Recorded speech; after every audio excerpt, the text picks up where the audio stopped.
அதாவது நான் உங்ககிட்ட முக்கியமா ஒன்று சொன்னேன். நான் 2017 அறிவிச்ச அந்த அவுட்டர் ரிங் ரோடு சொன்னாங்க. 2017 அறிவிச்சது. இன்னைக்கு 2020 ஒரு முடிச்ச சொல்லிடுறேன். இன்னைக்கு 2020 15 வருஷமா இருக்கு. முந்தைய அரசாங்கங்கள் என்ன செஞ்சாங்க நான் கேள்வி கேட்கிறேன். நான் இது நீங்க கேட்ட கேள்விக்கு சொல்றேன். நான் இது மேஜிக் கிடையாது. நீங்க டக்குன்னு இது பண்ண முடியாது. இப்போ காவேரி அந்த பாலத்துல வந்து கண்டிப்பா அந்த ரிப்பேர் ஒர்க் அவங்க கண்டிப்பா செஞ்சுதான் ஆகணும். நீங்க அவங்க என்னன்னா ஃபெஸ்டிவல் டைம்ல செய்ய முடியாது. இப்ப தீபாவளி பண்டிகை ஒட்டி அவங்க செய்ய முடியாது. அதே நேரத்தில் குறிப்பிட்ட அந்த மாதிரி அந்த டைம்ல செய்ய முடியும். இனியும் பிரச்சனையாகும். அதனால அவங்க வந்து வேலையை பண்ணி தான் ஆகணும். அப்போ இந்த ரிங் ரோட வந்து பண்ணி முடிச்சிருந்தாங்க வச்சுக்கோங்க, இப்படி ஒரு டைவர்ஷன் பண்ணிருக்கலாம். இந்த பிரச்சனை வந்து கண்டிப்பா இருக்கும்.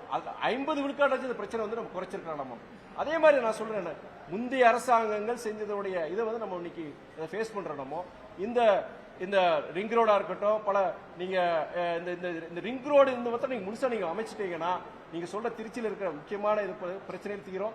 நீங்க இந்த ரயில்வே மேம்பாலங்கள் சம்பந்தமா பொறுத்த வரைக்கும் கடந்த ஒரு வருஷமா நம்ம இதை ஃபாலோ பண்ணிட்டு தான் இருக்கிறோம். நம்ம அது அவங்க இப்போ வந்து ஒவ்வொரு மாசமும் நம்ம ரிவ்யூ மீட்டிங் நம்ம நடத்துறோம். நம்ம ஒவ்வொரு மாசமும் ரிவ்யூ மீட்டிங் நடத்துறோம். அது வந்து அவங்க கொடுக்குற காலக்கெடு ஏதாவது தாமதம் என்ன காரணங்களுக்கான அதையும் நம்ம கிராஸ் வெரிஃபை பண்ணிடுறோம். நம்ம உதாரணம் ஒரு ஒப்பந்தக்காரர் என்ன சொல்லியிருந்தாங்கன்னா, ஒரு வருஷத்துக்கு முன்னாடி நான் இந்த பிரச்சனை எடுக்கும்போது அவங்க என்ன சொல்லிட்டாருன்னா, ஸ்டீல் அத்தாரிட்டி ஆஃப் இந்தியா லிமிடெடுக்கு நாங்க மெட்டீரியல் கேட்டிருக்கோம், மெட்டீரியல் வரது காணதாமன்னு சொன்னாரு. அந்த ஒப்பந்தக்காரரை வச்சு அந்த சேல்ஸ் அத்தாரிட்டி கிட்டே நான் போன் பண்ணி, சார் நீங்க இந்த ஒப்பந்தக்காரர் சொல்லியிருக்காரு மெட்டீரியல் நீங்க சீக்கிரம் அனுப்ப சொல்லும்போது, சார் நாங்க மெட்டீரியல் அனுப்புறது ரெடி தான், ஆனா அதுக்குண்டான பணத்தை அவங்க கட்டலன்னு சொல்லும்போது இதை வந்து ரயில்வே துறை அமைச்சர்கள் நேரடி கவனத்துக்கு கொண்டு போய் இப்படி ஒரு ஒப்பந்தக்காரர் காலதாமம் செய்யறதுனால ரயில்வே துறைக்கு கெட்ட பேர், ஒன்றிய அமைச்சருக்கு கெட்ட பேர், இங்க இருக்கிற மாநில அரசு கெட்ட பேர் அப்படின்னு சொல்லிட்டு தயவுசெய்து உரிய நடவடிக்கை சொல்றதுக்கு அதுக்கப்புறம் இன்னைக்கு கடந்த 6 மாசமாக எந்த தொய்வு இல்லாம சொன்ன இதுபடி அவங்க கொடுத்துட்டு இருக்காங்க. நானும் ஃபாலோ பண்ணிட்டு தான் இருக்கிறேன்.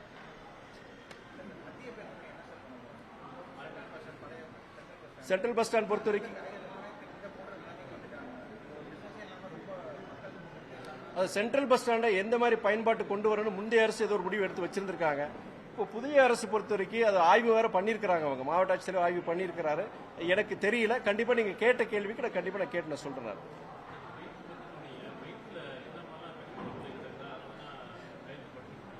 இல்ல மைன்ஸ் ஃபண்டுங்கிறது என்னன்னா, நீங்க வந்து மைன்ஸ் நடத்துறாங்க. அதனால வந்து பாத்தீங்கன்னா உங்களுக்கு அந்த பகுதியில பொறுத்த வரைக்கும் மிகவும் பின்தங்கிய பகுதியில் இந்த மைன்ஸ் எல்லாம் இந்த வேலைகள் நடக்கும். உங்களுக்கு மைன்ஸ் இந்த தொழிலே நடக்கும். உங்களுக்கு அந்த என்னன்னா அந்த பின்தங்கிய பகுதிகள் இந்த மைன்ஸ் நடக்கிற இடத்துல பொறுத்த அந்த பகுதிகளுக்கு செய்ய வேண்டிய CSR கார்பரேட் சோஷியல் ரெஸ்பான்சிபிலிட்டிங்கிற அடிப்படையில் சாலை வசதியா இருக்கட்டும், இல்ல குடிநீர் வசதியா இருக்கட்டும், அவங்க செய்யணும்னு ஒரு இது இருக்கு. அது மாத்திரம் இல்லாம அந்த மாவட்டத்தில் இருக்கிற அந்த மைன்ஸ் ஃபண்டை வச்சு இந்த யாரெல்லாம் அந்த மைன்ஸ் நடத்துறாங்களோ அவங்க வந்து கொடுக்கணும். இத்தனை பெர்சன்டேஜ் வந்து அவங்க அரசாங்கத்துக்கு கொடுக்கணும். அதை வச்சு என்னன்னா வளர்ச்சி திட்டங்களுக்கு அந்த பகுதிக்கு தேவையான மக்கள் கோரிக்கை நிறைவேற்றக்கூடிய திட்டங்களை நிறைவேற்றுறதுக்கான இந்த மைன்ஸ் ஃபண்ட் நம்ம சொல்றோம். இப்போ இந்த 36 கோடி போன வருஷம் அவங்க பண்ணிருக்காங்க. ஆனா 36 கோடியை பொறுத்த வரைக்கும் குறிப்பிட்ட ஒரு பகுதிக்கு போயிருக்கு. ஒரு நாடாளுமன்ற உறுப்பினர் நான் கோரிக்கை கொடுக்கிறேன். ஏன்னா MP ஃபண்டுங்கிறது உங்களுக்கு தெரியும், 5 கோடியில 6 தொகுதியை பிரிச்சு கொடுத்தா 80 லட்சம் தான். மக்கள் கோரிக்கை முக்கியமான திட்டங்கள், அரசாங்கத்திலே பணம் கிடையாது. அப்படி இருக்கும்போது மைன்ஸ் ஃபண்ட் பொறுத்த வரைக்கும் முக்கியமான திட்டங்களுக்கு பயன்படுத்தணும்னு சொல்லிட்டு இந்த மாதிரி தண்ணி ஏதாவது குடிதண்ணி பிரச்சனை, ஓவர் டேங்க், ஏதாவது சாலை இதெல்லாம் நம்ம சொல்லி தான் நம்ம கொடுக்குறோம். நம்ம ஆனா நம்ம கொடுத்த அந்த பரிந்துரையை பொறுத்த வரைக்கும் அது எதுவுமே அவங்க இது பண்ணிக்கல. என்னோட இது மாத்திரம் கிடையாது, பிற நாடாளுமன்ற உறுப்பினர் அப்படியே வந்து ஹைஜாக் பண்ணிட்டாங்க. அது குறிப்பிட்ட ஒரு நபர் அது செஞ்சாரு. அதுல கையெழுத்து மாத்திரம் வாங்க வந்தாங்க. நான் வந்து அதை கையெழுத்து போட முடியாது, நான் கையெழுத்து போடல, சொல்ல முடியாது. நீங்களே இது பண்ணிக்கோ, யூகிச்சுக்கோங்க. இங்க இல்ல அதாவது அதை 36 கோடியை வந்து அது அவங்க டிஸ்ட்ரிபியூட் பண்ணிருக்காங்க. பல திட்டங்களுக்கு கொடுத்திருக்காங்க, பல மக்கள் சார்ந்த திட்டங்களுக்கு தான் கொடுத்திருக்காங்க. என்னுடைய கோரிக்கை என்னன்னா, நீங்க ஒரு நாடாளுமன்ற ஒரு கோரிக்கை கொடுக்கிறோம், நம்மளும் அத்தியாவசியமான முக்கியமான பிரச்சனை கொடுக்கிறோம். அது ஒரு பகுதிக்கு போக கூடாது. திருச்சி மாவட்டம் இருக்குன்னா இங்க பல பின்தங்கிய பகுதியில் இருக்கு. திருவெரும்பூர்லயும் கிராம பகுதியில் இருக்கு, ஸ்ரீரங்கத்திலயும் கிராம பகுதியில் இருக்கு, பல இடங்களில் கிராம பகுதி. இது வந்து எல்லா பின்தங்கிய பகுதியில் கிராம பகுதிகளுக்கு உரிய முக்கியமான திட்டங்களுக்கு போகணும். குறிப்பிட்ட பகுதிக்கு மாத்திரம் கிடையாது. அது அந்த நபர் பொறுத்த வரைக்கும் கம்ப்ளீட்டா அவர் ஹைஜாக் பண்ணிட்டாருன்னு சொல்லிட்டேன். இது இந்த ஆட்சியில நடக்கக்கூடாது. புதிய அரசாங்கம் வெளிப்படைத்தன்மையோட லஞ்ச லாபம் இல்லாத ஒரு அரசாங்கத்தை இந்த அரசாங்கம் நடத்துறாங்க. பழையபடி அந்த முந்தைய ஒரு இது உதாரணத்தை சுட்டி காமிச்சு இந்த மைன்ஸ் ஃபண்ட் பொறுத்த வரைக்கும் வெளிப்படைத்தன்மையுடன் மக்கள் பிரதிநிதிகள் என்ன கொடுக்குறாங்களோ அதே நேரத்தில் எந்தெந்த இதுக்கு பரவலாக ஒரு பகுதிக்கு போகாம பரவலாக மாவட்டத்தில் உள்ள அத்தனை பகுதிகளுக்கு தேவைப்பட்ட பகுதிகளுக்கும் இந்த மைன்ஸ் ஃபண்டை பயன்படுத்தணும்னு சொல்லிட்டு நான் கோரிக்கை வச்சேன்.